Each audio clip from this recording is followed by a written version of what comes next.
O Ministério Público Federal disse numa petição protocolada hoje que a decisão do Supremo Tribunal Federal de tirar o juiz Sérgio Moro,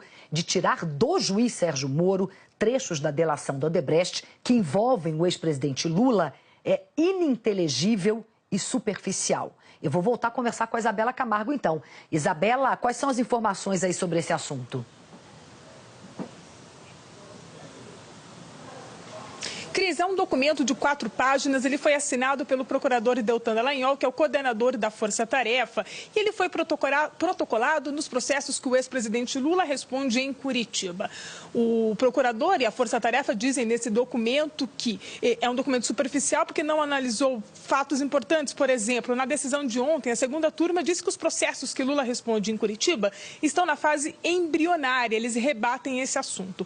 Dizem ainda que a decisão não altera a competência do juiz Sérgio Moro para continuar julgando fatos relacionados à Operação Lava Jato e que também não impede que o juiz chame como testemunha pessoas envolvidas nesse processo, mesmo que esses trechos não estejam valendo. Vamos só lembrar, então, que na decisão de ontem, a segunda turma do Supremo Tribunal Federal retirou das mãos do juiz Sérgio Moro trechos das delações da Odebrecht que citavam o ex-presidente Lula. Nós temos um destaque desse documento para mostrar agora. Vamos dar uma olhadinha nos trechos que diz assim: além disso, não há que se falar em falta de relação dos depoimentos com o caso Petrobras. A vinculação dos fatos com propinas pagas no âmbito da Petrobras decorre de um amplo conjunto de provas, entre elas documentos, perícias, testemunhas e depoimentos dos colaboradores inseridos nos autos das investigações e ações penais que tramitam perante esse juízo.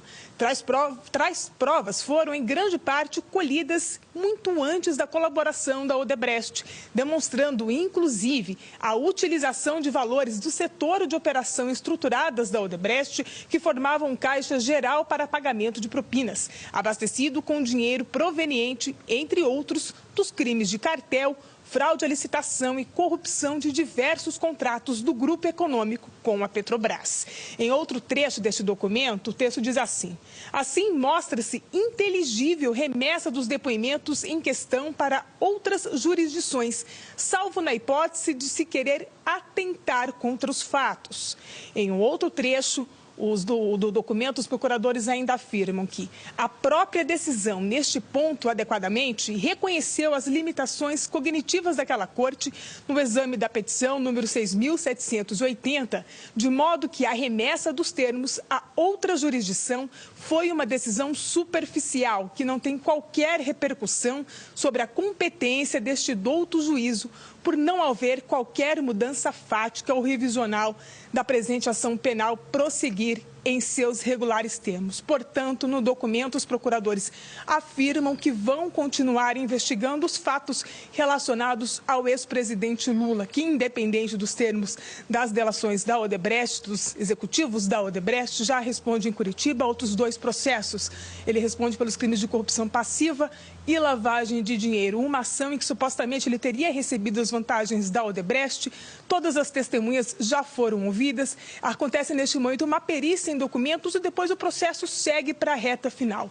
A outra ação penal que envolve o ex-presidente, o sítio de Atibaia, o juiz Sérgio Moro também já começou a ouvir as primeiras testemunhas, contradizendo ainda, segundo os procuradores, uma coisa que aconteceu, que foi dita ontem nesse julgamento, que ainda os processos estariam em fase embrionárias.